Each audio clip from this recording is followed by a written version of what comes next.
NDFB नि सान्थियाव फैबाय बेयाव मावफुंदों होनना बुङोबा NDFB नि केम्पखौ डिसबेन्ड खालामदों बिनि अनगायैथ' जेबो गैया। खुलुमबाय लोगोफोर,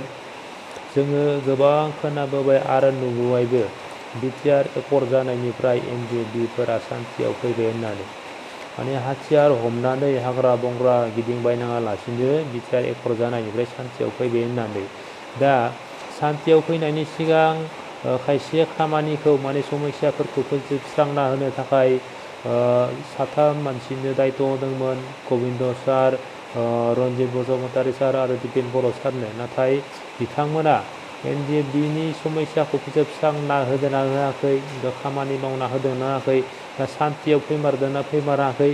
बिटिआर एकर जानाया बिसोरनि थाखाय मोजां जादोंना ना डेमेज खालामना होदों, नोंथांमोना इउनाइटेड फराम अफ एक्स NDFBनि दि हारिमु सारनि खुगानिफ्राय खोनासंनानै लाग्रोदो। दिनै उदालगुरि जिल्ला बारग' NDFBआ बारग' एक्स NDFB इउनाइटेड फरामा उदालगुरि जिल्लानि सिङाव थानाय जेसेबां बारग' NDFBफोर दङ बिथांमोनखौ लानानै गोथौयै माखासे खोथा बाथ्राफोरखौ सावरायलायनाय जादों। मानो होनोब्ला जोंहा गोबां समस्याफोर दङ। जोङो सुक्तिनि उनावबो गोबां जोंनि NDFBफ्रा रिहेबिलिटेसन मोनफुंनो हायाखै आरो जायफ्रा मोनदोंब्लाबो बे थोजासे नङा। बेनिखाय जों सरकारनियाव दाबि खालामबाय थादों जे फैबाय थानाय जि आसाम पुलिसनि रिक्रुटमेन्ट जागोन बेयावबो माखासे जोङो खथा बिगासिनो दङ। लोगोसे जोंहा जि थार्ड ग्रेड फर्थ ग्रेडनि जि BTCआ मोनसे साख्रि होनो हानायनि क्षमता दङ, बिनिफ्राय होयो ना स्टेट गभर्नमेन्टनिफ्राय माबा मोनसे अथरिटि होयो बिथांमोननि खोथा, बेखौ जों एपिल खालामबोबाय थादों। बेफोर इसुफोरनि सायाव लानानै जोङो दिनै सावरायदों आरो बेबायदि इसुखौ लानानै जों सावरायबोगासिनो दङ। थांनाय 3 बोसोर 4 बोसोरखौ जोङो नेबाय, जायफोरा खुंथायाव दङमोन, जायफोरा सरकाराव दङमोन, बिथांमोनखौ जोङो नेबोबाय जे जोंनि जेसेबांखिनि हमायसा दङ बे हमायसाखौ बर' जातिनि हमायसा होनना नाजावना लानानै बे हमायसाखौ समाधान खालामनांगौ होनना जों एपिलबो खालामबोबाय, मावबोगोनदां होननानै जोङो नेबोबायबो। नाथाय दिनैसिम मावफुंना होनायखौ जों नुवाखैसै। नंगौ, स्टेट गभर्नमेन्टआ 3 मानसिफोरनो दायित्व होदोंमोन, जेरै दुलाराय बर' फरायसा आफादनि आफादगिरि दिपेन बर' आरो deputy chief Gobinda Basumatary, EM फेरेंगा, बिथांमोन 3खौ एपइन्ट खालामदोंमोन स्टेट गभर्नमेन्टआ। जे NDFBनि जेसेबां स्टेन्डिं इसुफोर दङ बे इसुफोरखौ समाधान खालामनो थाखाय बिथांमोननो दायित्व होनाय जादोंमोन। नाथाय फेलार बे 4 बोसोराव बिथांमोना ससेबो मावनानै देखायासै आरो जोंनि जि इसुफोर बारग' NDFBनि जि समस्या इसुफोर दङ बेखौ अबेबा केसेरबारियाव गारना दोननायखौसो जों नुबाय। बेनिखाय जों दिनै खनखांफिननानै बे जोंनि जिखिनि स्टेन्डिं इसुफोर दङ बिनि सायाव खामानि मावगासिनो दङ। जेलाव थानाय NDFBफोरखौ उदां अख्राङाव लाबोनो थाखाय जों नाजागासिनो। जेसेबां बारग' NDFBनि केस दङ बेफोर केसफोरखौ उइथड्र खालामनायनि थाखाय जों खामानि मावगासिनो। जेसेबां मुंख्लं न'खरफोर दङ बे न'खरफोरनो अनसुंथाइ होनांगौ बिनि थाखायबो जों खामानि मावगासिनो आरो जोङो मावलांबाय थागोन। नाथाय जों जि बे जोंनि इसुनि सायाव जि खामानि मावदों, दिनै सोरबा जायफ्रा बेफोर इसुफोरखौ केसेरबारियाव गारनानै दोनग्राफोरा दिनै एलार्जि जादों, मेगन सादों आरो दुखु मोनदों,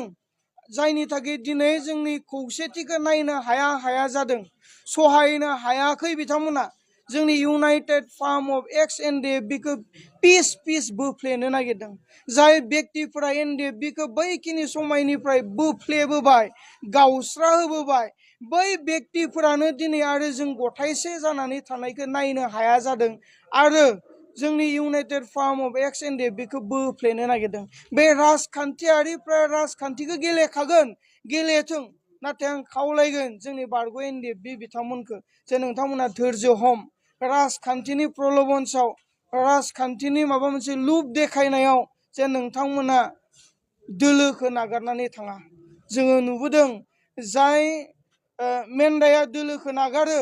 बे मेन्दाया महाबा मुसा लख्राजों जाजाहैखायोखा बेनिखाय जाहाथे दोलोखौ नागारनानै थाङा जोंनि इसुनि सायाव जों गसंनानै खामानि मावगोन आरो फैबाय थानाय समावहा जों जोंनि गासै हमायसाखौ समाधान खालामनानै लानो हागोन बेनिखाय आं खावलायदों जाय राजखान्थियारिफ्रा इउनाइटेड फार्मखौ लानानै राजखान्थि गेलेनो नागिरदों नोंथांमोना बिनिफ्राय गोजानाव थानांगौ आरो जाय जोंनि बारग' NDFBफोर नोंथांमोनाबो बुजिदो जोंहा जिहेतु इसुसफोर दङ जोङो जि खामानिखौ दायो मावबाय थादों बे राजखान्थि नङा जोङो जोंनि इसुनि सायावसो खामानि मावगासिनो दङ बेनिखाय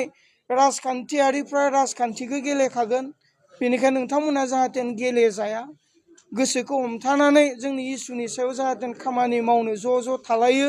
जोंखौ बोलो होयो आरो जोंखौ सहाय होयो बेखौसो आं अनुरद खालामहरगोन एकर्डनि सायाव मा बुंनांगौ बेखौ जथेस्थ' सम बारलांबाय आरो गोबां सान्थौगिरिफ्रा गोबां खेंफोरथि होलांबाय सोरबा डक्टरेट खालामनाय सोरबा सान्थौगिरि सोरबा थुनलाइगिरि सोरबा हारि सिबियारि आलादा आलादायै बिटिआर गोरोबथानि सोमोन्दै गोबां बिबुंथिफोरखौ होलांबाय आरो आं बारग' NDFB हिसाबै नैबे एक्सपिरियेन्सखौ नुनानै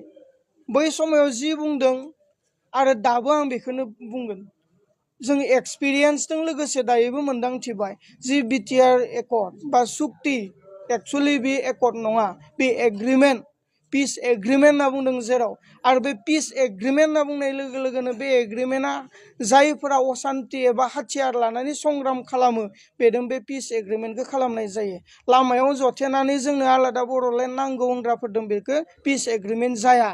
पिस एग्रिमेन्टखौ आखायाव हाथियार लानानै संग्राम खालामग्रादों खालामनाय जायो दा बे पिस एग्रिमेन्टआ जि जालांबाय नाथाय बेयाव लिरखांजानानै थानाय दफाफोरखौ जोङो मोगथां महराव मावफुंनायखौ दिनैसिमबो नुवासै मानोना बैखिनि समावनो जोङो बुंखादोंमोन जे बेयो मोनसे इलेक्सननि मेनिफेस्ट'सो होनना प्रमद बर'नि इलेक्सननि मेनिफेस्ट'सो होनना जोङो बुंखादोंमोन दिनैबो बे मोगथां महरावनो दिनै बेनो नुजाबाय जे सुक्तियाव लिरना थानाय मोनसेबो दफाफ्रा दिनै मावफुंजायाखिसै सेन्ट्रेल इउनिभारसिटि होन रेलवे पस्ट फेक्टरि होन अनेक लिरनाय दंमोन बेयाव दिनैसिमथ' जों मावफुंनायखौ नुवाखै बेयाव मावफुंदों होनना बुङोबा NDFBनि केम्पखौ डिसबेन्ड खालामदों बिनि अनगायैथ' जेबो गैया बिनि अनगायै जेबो मावफुंनाय जायाखै बेयाव आरो बे सुक्तिनि गेजेरजों जे जेलाव थानायफ्रा उदां जानांगौमोन बेबोथ' गैया एरिया एक्सटेनसन जानांगौमोन बेबो गैया 60टा समस्ति जानांगौमोन बेबो गैया जेबो गैया बेयावहा बेनिखायनो जों बुंबाय थादों बे बिटिआर सुक्तिनि दफाफोरखौ लानानै बे दफाफ्रा प्रमद बर'नि इलेक्सननि मेनिफेस्ट'सोमोन होनना जों सिगांबो बुंबोदों दाबो बेखौनो आं बुंगोन दा जोङो दि हारिमु सारनि खुगानिफ्राय खोनानानै बुजि मोनबाय जे माने NDFBनि समस्याखौ जायखौ मावनो आखाइ होदोंमोन बिबान होदोंमन बिथांमोना मावाखै आरो NDFBनि समस्या दिनैसिमबो जोबाखै माने NDFBआ बुंनो थाङोबा सान्थियाव गैया आरो दिनैसिमबो सान्थियाव गैया माने आरो बिथांमोना बुंदों राजखान्थि गेलेग्राफोरखौ माने गावसोरनि गेजेराव थानो होदों गावसोरजों जेबो लोब्बा लाखिफानो होआखै माने बिथांमोना राजखान्थिजों सोमोन्दो गैया जेनेबा हारिनि थाखायसो बिथांमोना संग्राम खालामदोंमोन नालाय दा राजखान्थिनि बेलायाव माने बिटिआर एकर्ड खालामनानै माने NDFBफोरखौ सान्थियाव लाबोनाय बाथ्राखौ बुंबाय जायो नाथाय दिनैसिम बिथांमोना जोङो मिथिना मोनबाय जे सान्थियाव गैया आरोना सान्थियाव गैया जियाल' जोबजाना दोननायफोरखौबो बिटिआर एकर्डआव उदां खालामनायनि खोथा दंमोन बेखौबो मावना होआखै बेनिफ्राय जि NDFB ब्रादार जि बिथांमोननो माने सरकारि सार्भिस होनो गोनांमोन बेखौबो माने रावनोबो मोनसेबो सासेनोबो होआखै दा जेथिंबो बिथांमोना माने समस्या बांद्रायसिनसो जानानै दं आरो दा जों जे बिथांनि खुगानिफ्राय खोनानानै मोनबाय दा नोंथांमोना मा सानो कमेन्ट खालामदो गोजोन्थों।